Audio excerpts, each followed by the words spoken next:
So it's been almost a month since the January 24th hearing. I know. I've been so busy and then I got really sick. I'm still getting over it. So I'm so sorry it's taking me this long to bring it to you. But I finally finished it and I have my notes. And this is regarding the Idaho 4 Brian Kohberger case, the hearing for the motions to suppress, things like that. So let's get into it.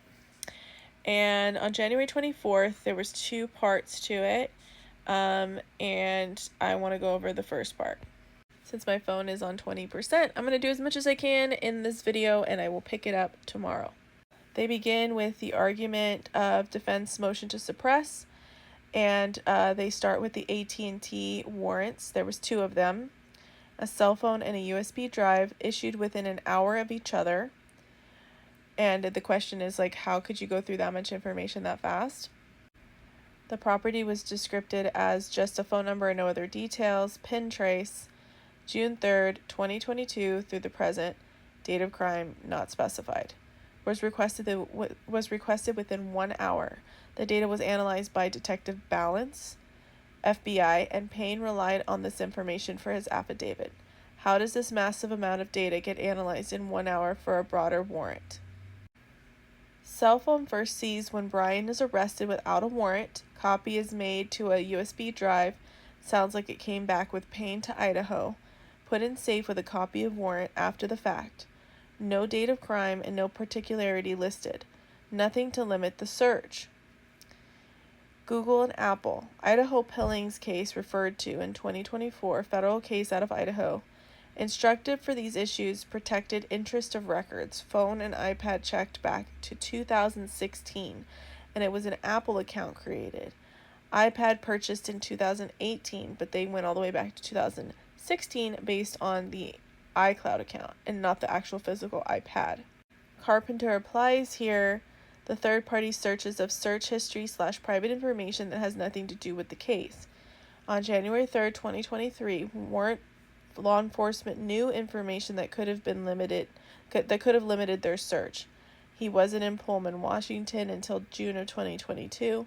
Knew names of the deceased, knew fraternities and sororities, knew who was present on the morning of November 13, 2022, knew date of crime, emails, social media accounts, where everyone worked, phone numbers, etc., and none of that was included in the Google search to limit the search itself.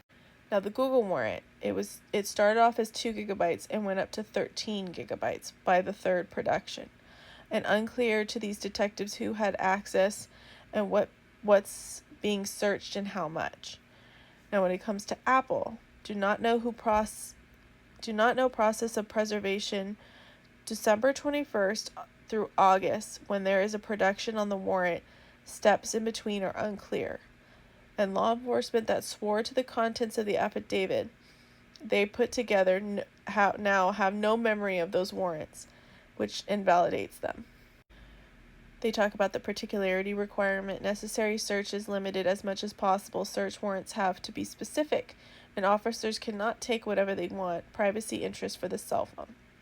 And then they mention December 23rd and early January 2023 warrants that are in question.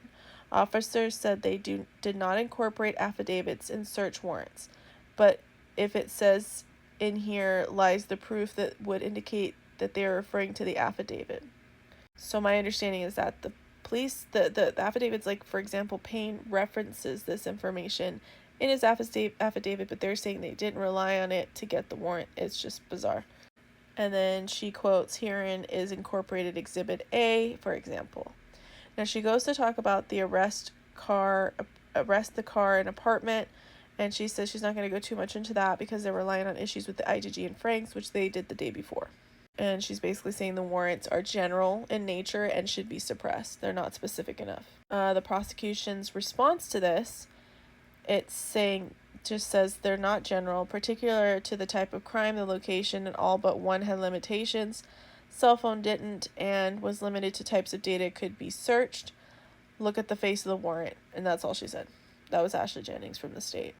The defense came up and rebutted again and said search of Kohberger's home, for example, the home search, needs a valid warrant to enter the home. He could have been arrested walking down the street. the Franks motion purpose. That's why they wanted the Franks hearing, to argue these points, that he could have been arrested elsewhere. Why did they feel the need to break down the door of his home to get him? They go on to talk about the right of privacy. Amazon, why should state have a warrant? Its concept takeaway. Carpenter versus of Riley, U.S. Supreme Court. Court recognizing much of what we do every day is surveilled. Brian Koberger didn't have to go anywhere to purchase vast amount of information easily accessible to the government, not just purchase history. So they're basically saying the Amazon records that we have when we buy stuff off of Amazon are not just what we're buying, but it gives like the date and time, the location of where you're at, how much time you spent on a page, what else you're looking at. I mean, it's, and all the history of your purchases, everything like that, like conversation history. It's not just one thing, which Americans have an expectation of privacy with that. Now, IGG, they talk about Americans have privacy interest with the genetics they share with other people. Now, the judge will go on to argue this. We'll get to that later. I found that he's kind of arguing the case already, and we haven't even gone to trial, and sometimes it makes me feel like the judge already made up his mind about a lot of stuff, which I think could work in Brian Koberger's favor for when it comes to the appeal, but I don't understand the judge not just being neutral.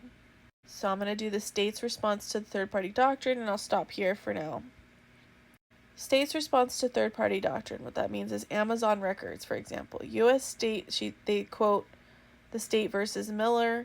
Idaho court applies Miller documents are Amazon business records, most alike bank records, and they are allowed, not defendant's private records. Amazon is a party in these records. Brian Koberger had no expectation of privacy when he transacted on Amazon.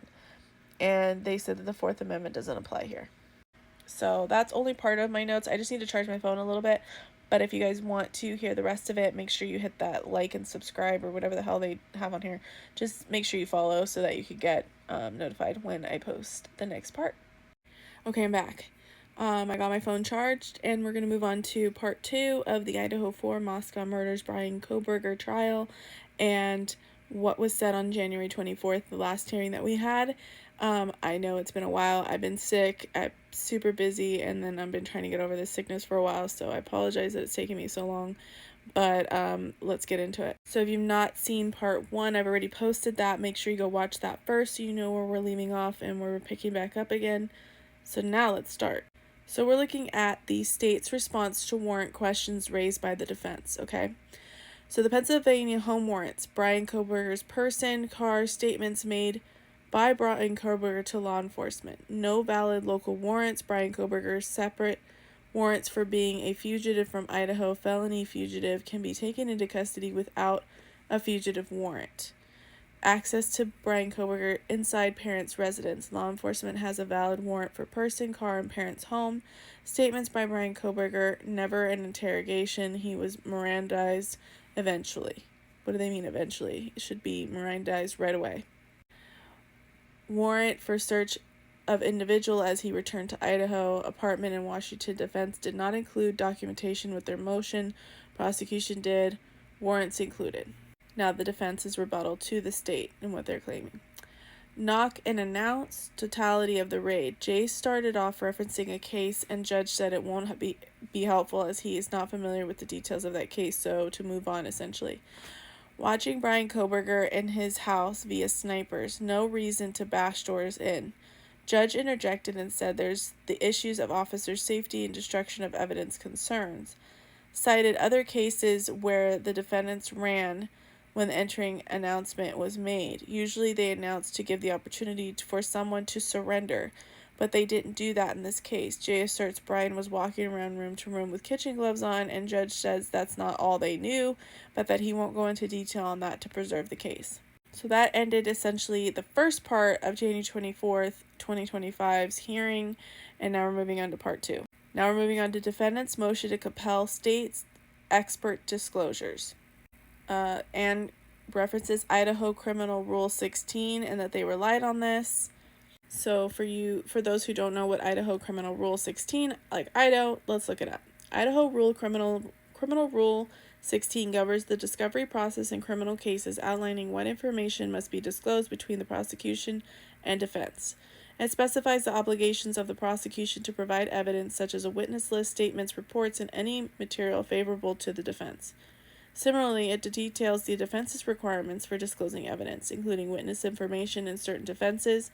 The rule aims to ensure fairness in criminal proceedings by preventing surprises at trial and promoting transparency. Okay, so she said that they relied on that criminal rule 16. Judge starts talking and says doesn't know what the experts are going to testify to 100%. He's concerned Anne is telling them what they would need to tell these experts what to disclose about themselves, and he doesn't want to do that.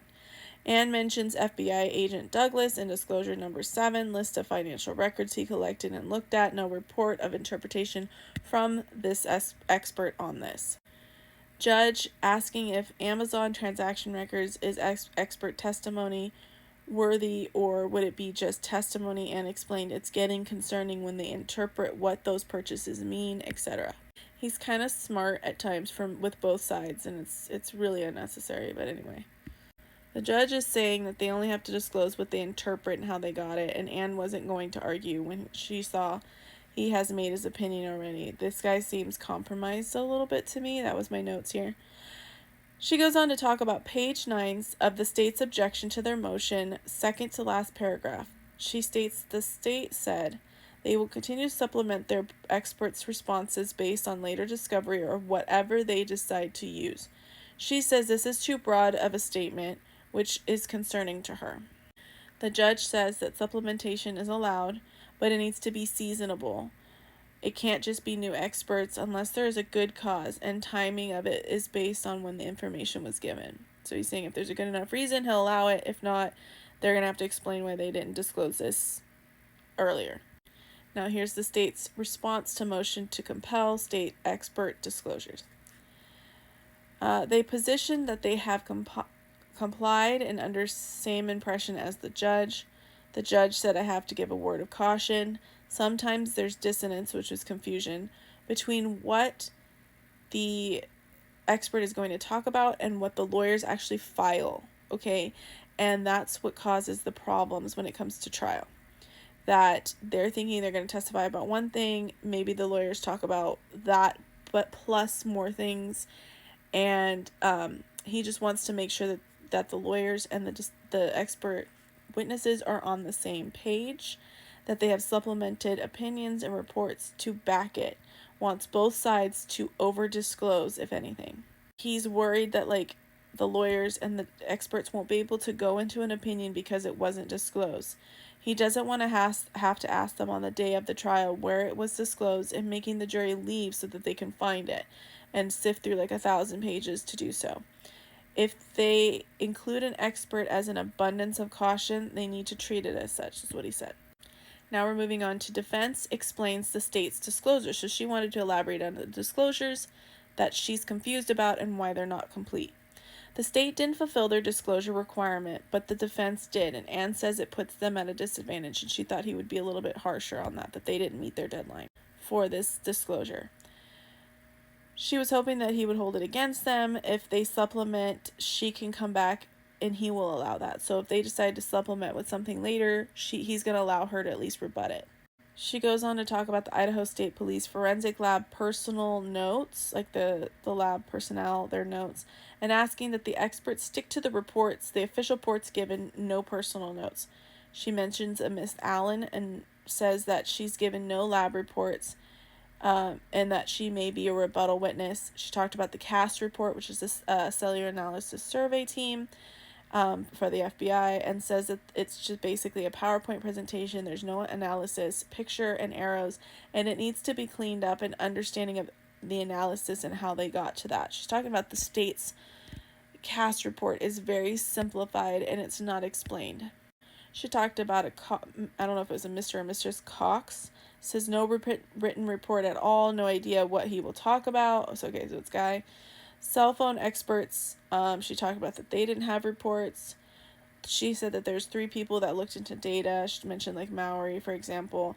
Digital data, the amount of data that is there, her expert said will take up to 3 years to go through. Therefore, she's also concerned that like the judge, that she will be wondering at trial if it was disclosed and needs them to be more specific and disclose what will be brought up at trial.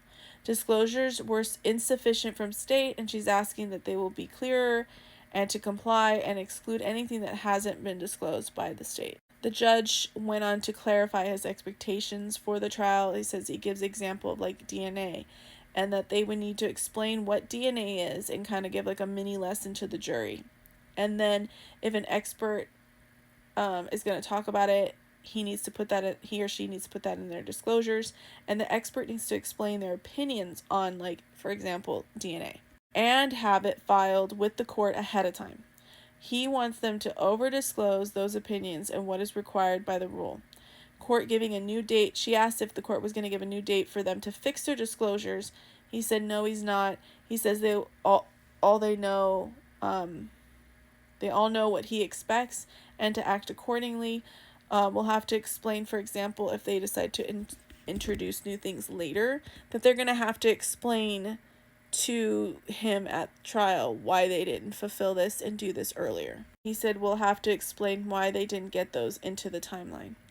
And then the judge asked at the very end for them to set aside time in case he wanted to grant a Franks hearing. As we know now, he did not grant that Franks hearing. And I am working through the 175-page closed hearing. We've already gone through the first 20 pages, but I want to go through everything, so if you guys want to stick around for that. I'm not doing it tonight. I'm still reading through it, but I just wanted to summarize what happened at the hearing recently. Keep you guys updated. Make sure you hit that follow button, like, and comment. I really appreciate the support, and I will bring it more to you soon.